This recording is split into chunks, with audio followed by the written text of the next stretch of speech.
আঁখি দিয়ে ভালো রয়েছে দিদি, রয়েছে প্রিয়স্মিতা দি।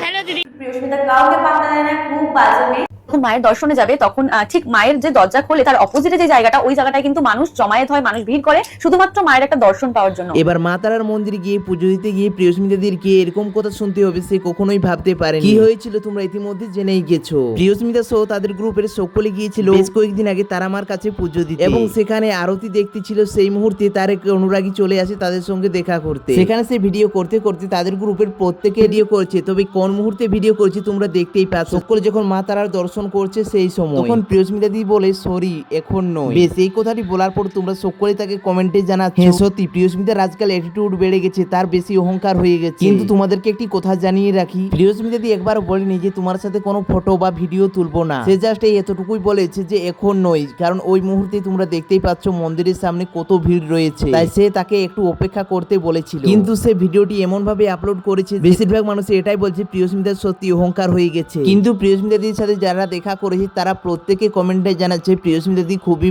ভালো মনের মানুষ। তো বন্ধুরা তোমাদের কি মনে হচ্ছে অবশ্যই কিন্তু কমেন্টে জানাবেন।